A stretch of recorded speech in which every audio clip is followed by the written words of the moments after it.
You're listening to the OCD Stories podcast, hosted by me, Stuart Ralph. The OCD Stories is a podcast dedicated to raising awareness and understanding around obsessive-compulsive symptoms. I do this through interviewing inspired therapists, psychologists, and people who have experienced OCD. Welcome to the OCD Stories. And welcome to episode 354. And in this one, I got on Chris, who kindly agreed to share his story with us. And in particular, we talk about depression, how seeing a therapist that didn't understand OCD triggered his OCD, panic attacks, not being able to get a question out of his mind, seeing an old therapist again who noticed it was OCD, sexual orientation OCD, exposure and response prevention therapy, rumination, the inner critic, what helped him, acceptance and commitment therapy, compassion, and much, much more. And thank you to NoCD for supporting the podcast. NoCD offers effective and convenient therapy available in the US and outside the US. To find out more about NoCD, their therapy plans, if they currently take your insurance, or to download their free app, head to go.treatmyocd.com/the OCD stories, or the link will be in the episode description. So thank you to Chris for sharing his story. I appreciate it. And of course, thank you to you guys. As always, it means a lot. And without further ado, here's Chris. Welcome to the show, Chris. Hi. It's good to have you here. So as you know, I like to hear people's OCD stories. So, you can share yours now in as little or as much detail as you want to give. Yeah, cool. So, I think looking back, when I was a kid, after having my actual OCD diagnosis, I started to notice things in my childhood that kind of made more sense after getting that diagnosis. Just lots of worries about like health concerns and a lot of stuff that didn't make sense, or worries of things that were well out of my control, which I just thought was just having, general kind of anxiety when I was a kid. But it's only through doing, OCD treatment and stuff that I realised, it's always been there. But the real kind of like bad period, which hit me quite hard, was in it was like late 2016, and I was experiencing a lot of like back pain, and I was quite depressed at that time because I wasn't able to do the things I enjoyed anymore. I was having such a hard time like getting around. I had to like kind of quit my job because of it. So I was like quite laid up, and I'd done therapy about 10 years ago. So I thought I'd give it another shot to, because I felt like I needed the support at the time. So I looked at my local directory of therapists and found this guy who was within like walking distance of where I lived. So I thought, perfect. So I went to see him, and the first like session with him was like, okay, I explained why I was there, my issues with my back, the subsequent depression because of it. And he said, yeah, that's something I can kind of help with. We'll, I'd like to work with you like going forwards. And then in the next session, he started to be a bit, ask me some kind of like strange questions, like around my sexuality. And I thought this was kind of strange because I never really brought that up with him before. And from my previous experience of counselling, it was strange because I'd always kind of would always go with what I brought to the session. But this was the first time I felt he was like taking a bit too much control. And when he asked me that question, where do you see yourself like sexually, it just I just felt something kind of just snap like in my head. The way I kind of described it was I just felt like a very dangerous kind of door had been opened, and I'd no longer, I didn't have the ability to kind of like close it like anymore. And and he was asking me kind of like questions like, were you ever like restless as a child? All this kind of stuff that I didn't think was really related to it at all. And, you know, from talking to other therapists later on about it, it was making kind of very like long shots at things, but it would seem to be enough to get my mind kind of rolling on it. And I couldn't get that idea out of my head. And then that's when I first started kind of having panic attacks. You know, just mulling over that issue like constantly. Like, if this is a professional, you know, obviously he's got some more insight than I do. You know, this is something that seems to be really important, you know. And yeah, the first panic attack was like quite bad. You know, real, just like blood felt like it was boiling. My head was just on fire. Unfortunately, I was actually driving at the time as well. So I had to kind of pull over. And from that point onwards, I just couldn't get that question like out of my head. And so I went back to see him, and you know, to try to get some answers from him. And he just seemed like adamant that I was like hiding something. Like about my sexuality. So, and I just said to him, you know, like, I didn't like come here for this. Why do you feel this is the need to, you know, to kind of like bring this up? And he, you know, then told me that he worked in a like a psychiatric setting where he'd seen people with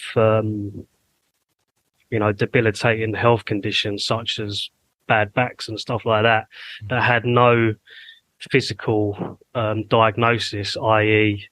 It was to do with the mind, you know.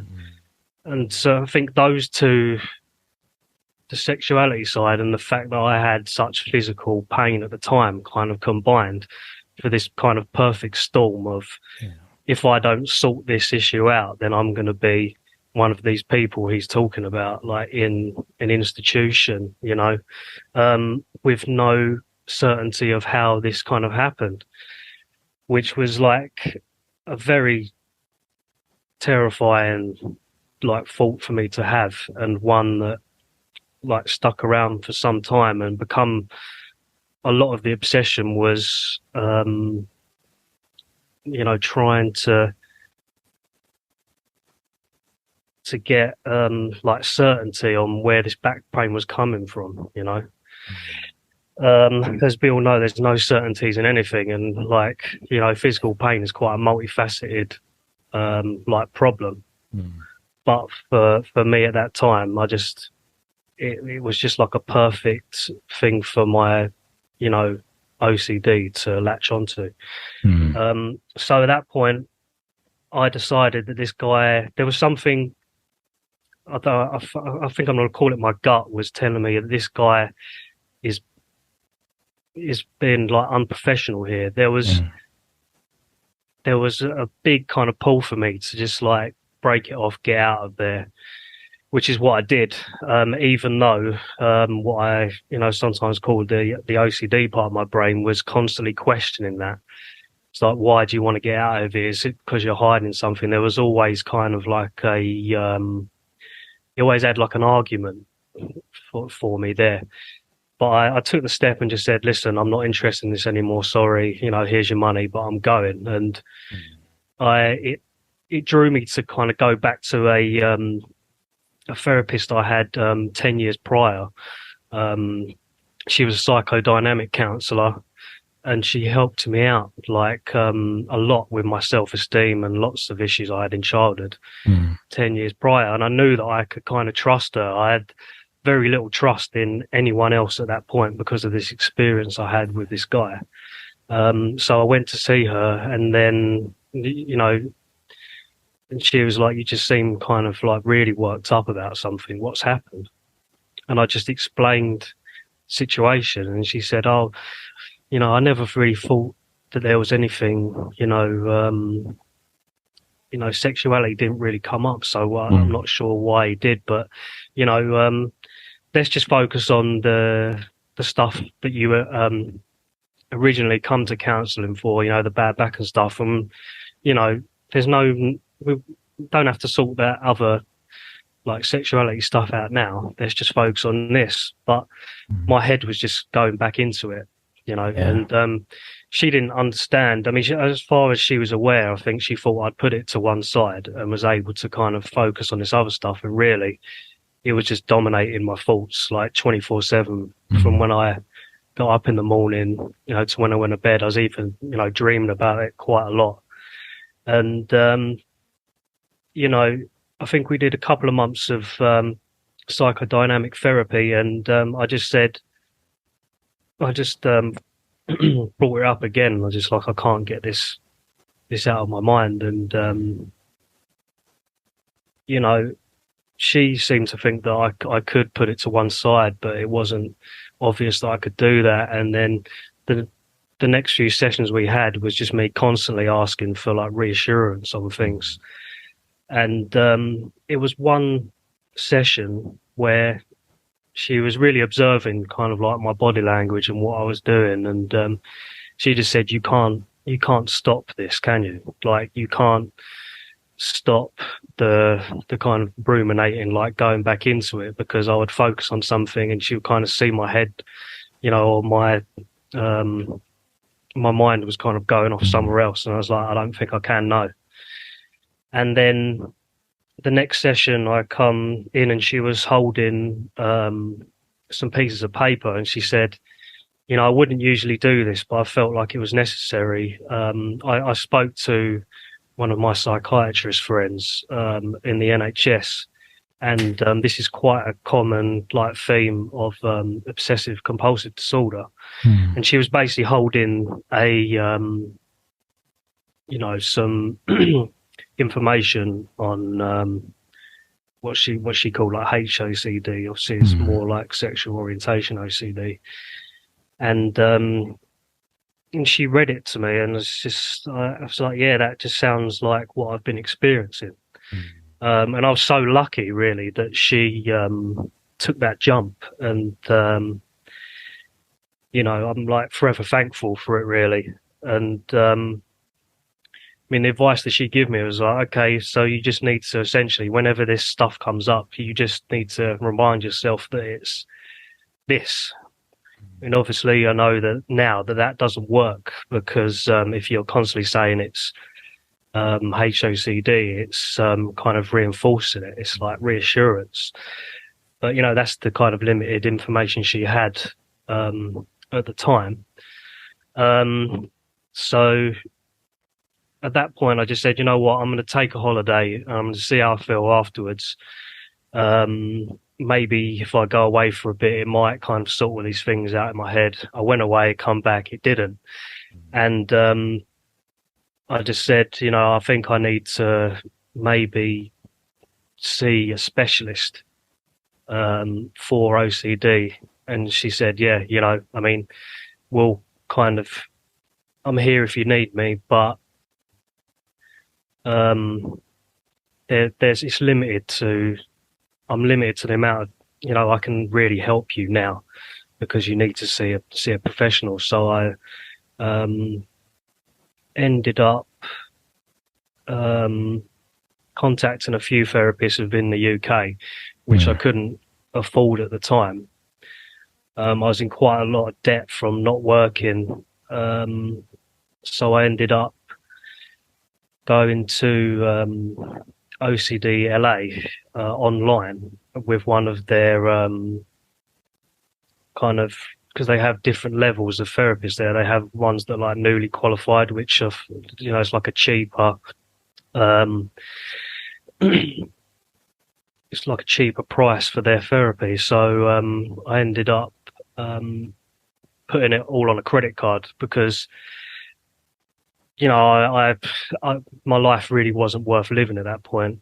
I was just constantly ruminating 24 hours a day.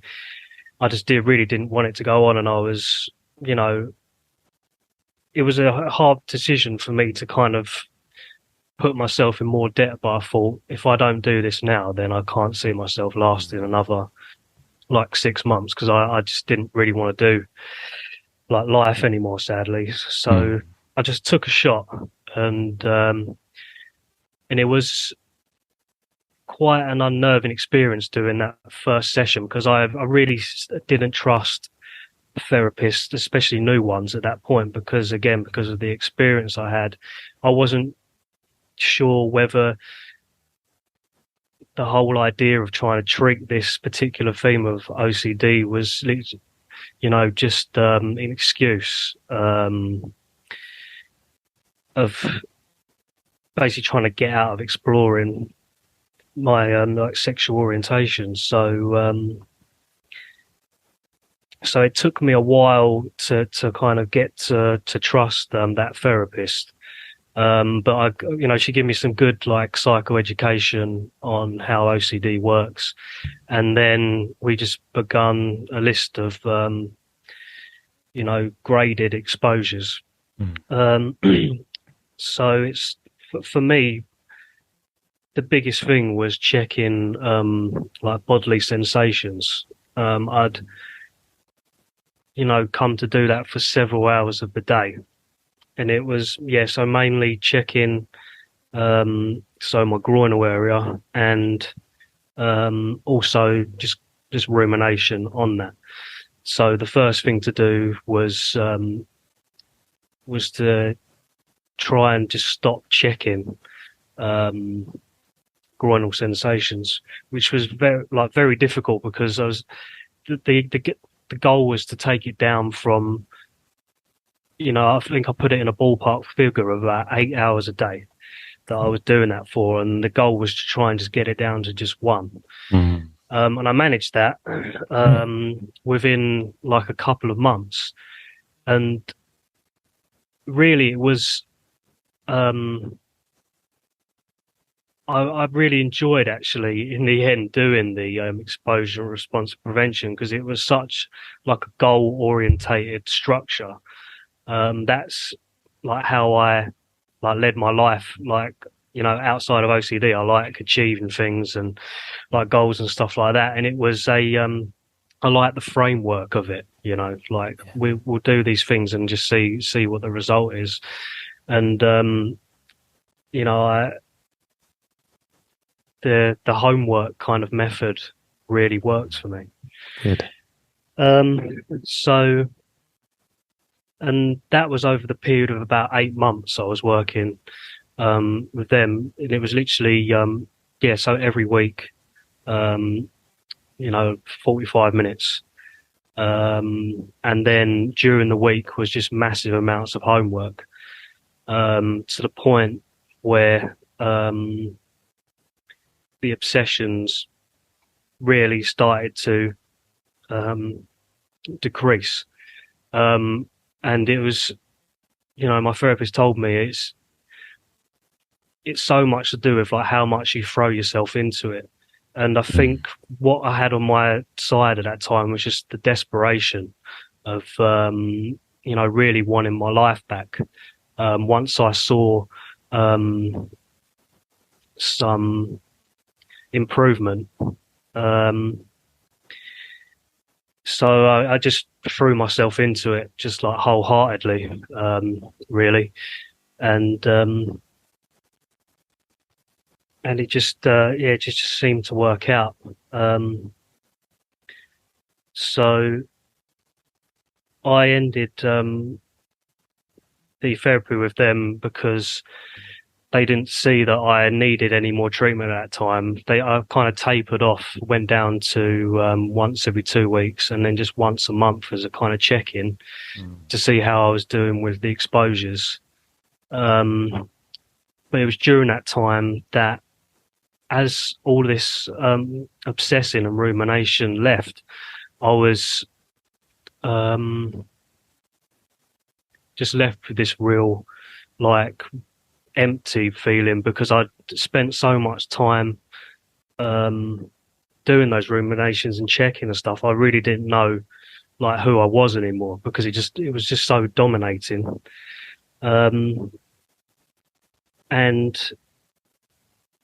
I thought I need some therapy again. I knew that probably psychodynamic wasn't going to work for me like anymore. I mean, on the other hand, I was also very scared of it because it was the approach that this guy used before as well. So, and I've been listening to your podcast quite a lot as well, and that's where I got onto the idea of doing ACT. So, and I listened to your Stephen Hayes podcast and like Russ Harris and stuff like that, and got their books, and then heard Johnny Say on your podcast as well, and I didn't have any idea of contacting Johnny at all. It just happened that I was looking at an ACT therapist directory in the UK, and he was on it. So I just contacted him, and said, I'm looking for some therapy right now. I've got OCD. I've heard you on the podcast before. Can we schedule a Zoom? So we did. And at that time, my OCD was very much in, I was, getting along very well with my recovery at that point. So we mainly focused on, like life goals and like mindfulness and stuff that was kind of building me back up from being at this baseline of like kind of having nothing. And but we just still dealt with the last little bits of OCD that were kind of hanging around, if you like. Yeah. And it was through that I found a real like appreciation of like what having OCD has taught me, because before that point I still wouldn't wish this on anyone, but sometimes I just feel that if I don't look at having experienced this as there's got to be like a positive in here, like somewhere. And it's definitely just discovering these kind of like modes of therapy and how they've just made my life better. And a lot of that is to do with the inner critic and things like this that they talk about in ACT, which is something that's been there since I was a very like young child, and I wish I had those skills that we built up over the last year or so, because it's just been like so helpful, and my life has never been better now. And I wouldn't have said that at all in the year where this really become a problem. I didn't think I was ever going to kind of like like recover, to be honest. But yeah, the silver lining is definitely it's definitely that. Yeah. Wow. That's awesome. Thank you for sharing, Chris. And obviously, I'm sorry you went through that with that therapist. But I'm glad that the therapist you went back to that you'd previously seen had that real high level of professionalism and said, this is what I think it is, and I don't think I can help. So here's, go look for someone else. But so I'm glad, she redeemed that a bit. But understandably, why you then didn't trust OCDLA. But how long did you think it took you to feel comfortable again? Well, because I was, the thing that made me most uncomfortable was I was under the illusion that this was all just really a cop out. And that I was like denying myself something. So, I mean, I actually went to the lengths of like researching all of these different like practitioners and companies to make sure that they didn't have any affiliations with like religious organizations and stuff like that. That's the kind of level that my brain was like going to at that time. But I just, there was so many doubts like in my head when I first contacted like OCDLA, but I just had to kind of like make that jump and just put just a little bit of trust in the process. And essentially I just had to say to myself, you know, if this is an issue, if this is a real life issue that this guy has told you that you have, you know, just see what happens once we shelf this anxiety a little bit, you know. Like, we're not saying that it isn't true or it is. Just, you know, dip your toe in and see what goes on in this, in with using like ERP. Yeah. So, but yeah, definitely a couple of months I just started to really think, okay, my I don't know if I call it my gut, like started to like kick back in a bit more and just started to really realize actually like a lot of these things I had a bit more insight in that they didn't really make sense. You know, I mean, like Sam, so she was the therapist I went back to, the psychodynamic one. She told me like a few times she didn't want to because she says it wasn't her business to tell me, but she didn't think that I had any, you know, issues with my sexuality. But it didn't matter how many times she told me that, it would give me an hour's worth of, you know, comfort before it would come back again. But she had the kind of respect to only, you know, give me that reassurance when she could see it was, I just needed to have that little bit of insight, you know, to kind of like push me through to seeking this treatment that I actually needed.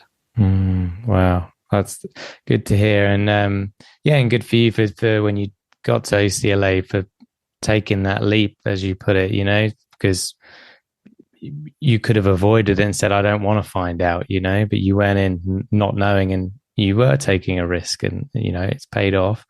When you said, when you were doing ERP, you in a couple of months, you managed to drop the rumination from about 8 hours to 1 hour a day. In that decrease, what happened to your mood? So you went into OCLA pretty much, if this doesn't work in 6 months, you know, I don't see much point. Did that shift for you when the rumination dropped considerably?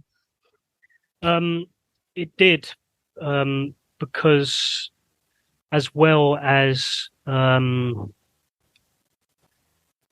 rumination dropped, I was also encouraged to pick up things that I previously enjoyed, which is a lot like ACT as well, really.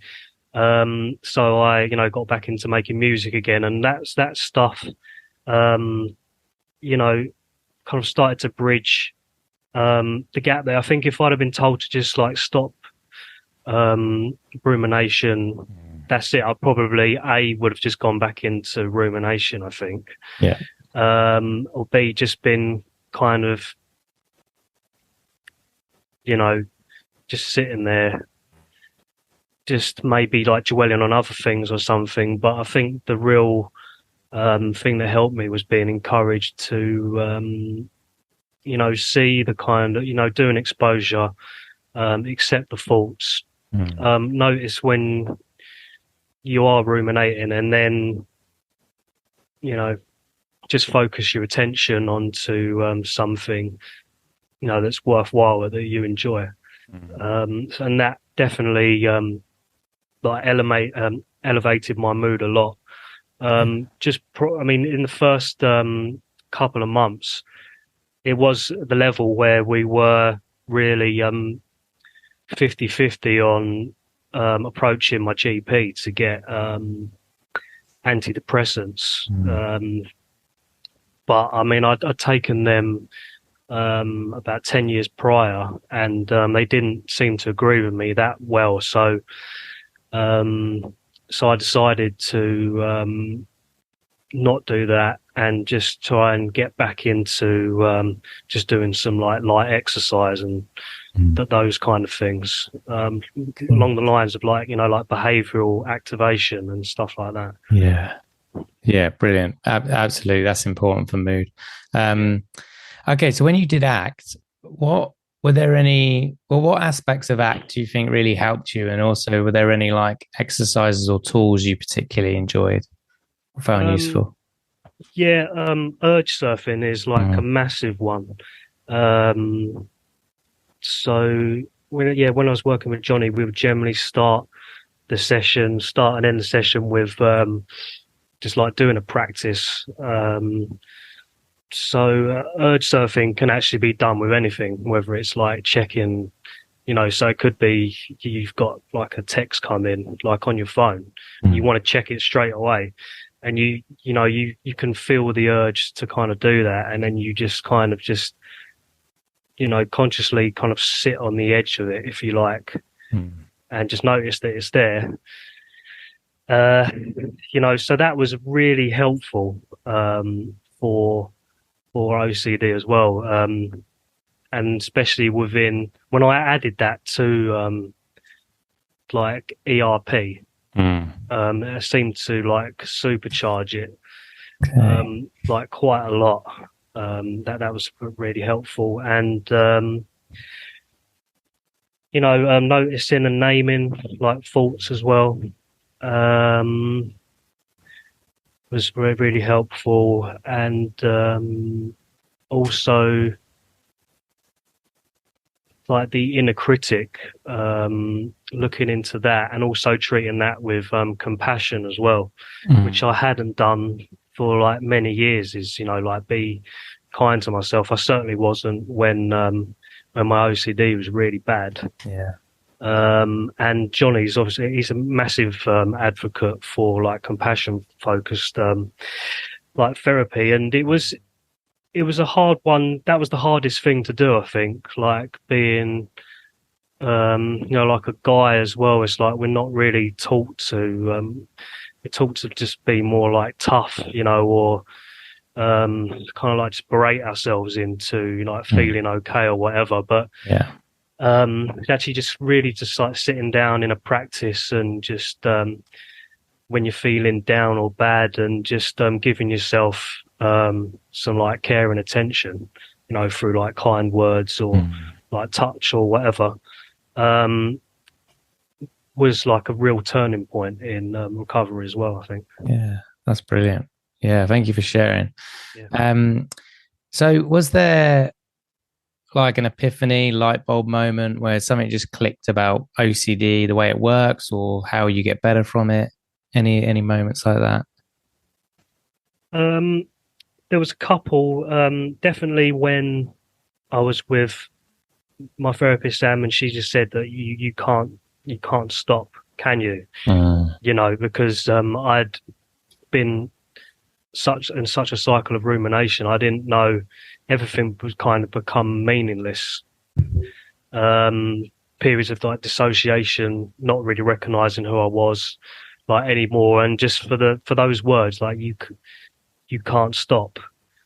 And then after she saying that, 5 seconds later, going back into it, I was like, yeah, this is like something else, like going on.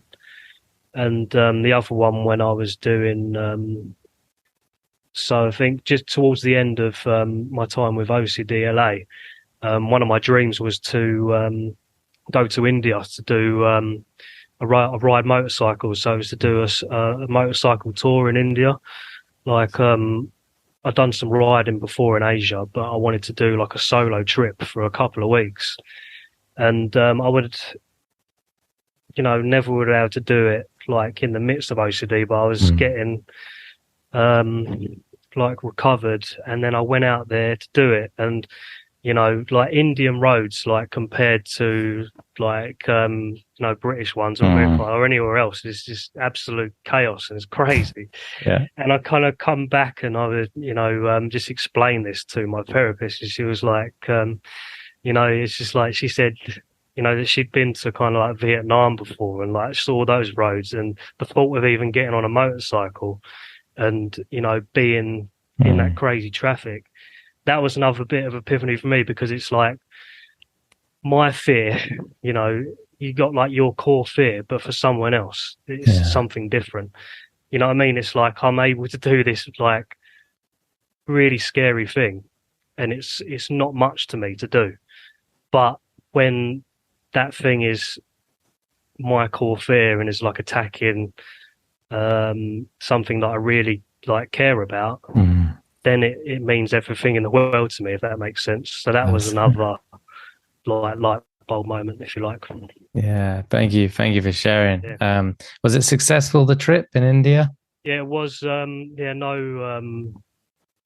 I didn't fall off. I mean, a couple of monkeys stole some stuff off my bike, but that's just part of the course of it, really. But yeah, it was great to 2 weeks. It's about 1,500 miles, I think. Wow. I did around like South India, and like live to tell the tale. So yeah, it's great. That's brilliant. Wow. You got any other trips planned or you want to do, or? I'm kind of getting like settled into career now. I mean, when I go on holiday, I try and like rent a bike because it's my preferred way of kind of like getting around. I'd like to do maybe like something more in like Thailand, and possibly I think I'll end up going back to India several times in my life because I love it there. So it's definitely probably more on the cards. Excellent, awesome. Well, good luck. Cheers. All right. So I guess, words of hope for anyone listening. Maybe they're in a similar situation to what you were in. Anything you'd want to say to them? I think just definitely give like therapy a shot. There's lots of options out there now, I know, like with like no OCD and stuff, and like online or like in person. It's going to seem like scary, like going into it, but the thing that helped for me was just take a look at like where you currently are and just think if there's a chance that the place you're in now could get better from facing your fears. Just give it a go and just see what happens. That'll be my kind of like advice and like hope for people. Good, thank you. So if you can pick out that phone and call the 20-year-old Chris, what do you want to tell him?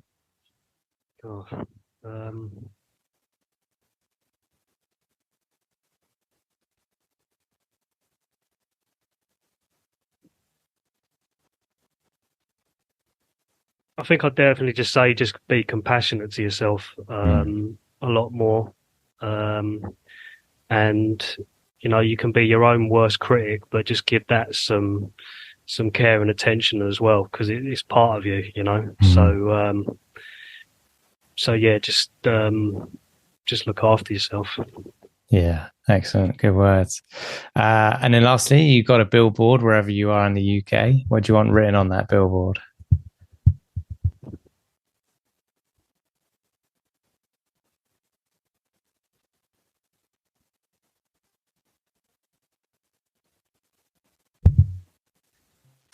I don't know why I didn't practice this question because I knew it was probably going to come up.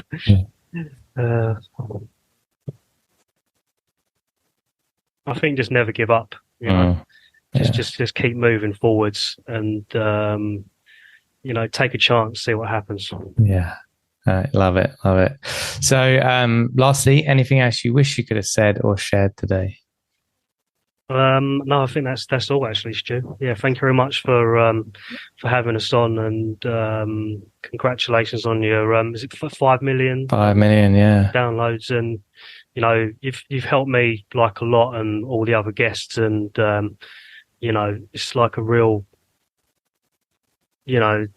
just great for the OCD community. So thank you very much. Yeah, thanks, Chris. I appreciate it, and thank you for listening.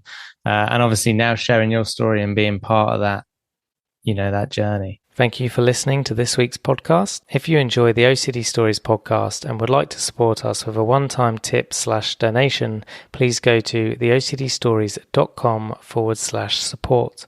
All tips, no matter how large or small, are greatly appreciated. Please subscribe and rate the show wherever you listen to the podcast. And thank you to NoCD for supporting our work. If you want to find out more about NoCD, head to go.treatmyocd.com/theOCD Stories or click the link in the episode description. And quick disclaimer guys, this podcast is not therapy, it is not a replacement for therapy. Please seek treatment from a trained professional. And until we speak, take care.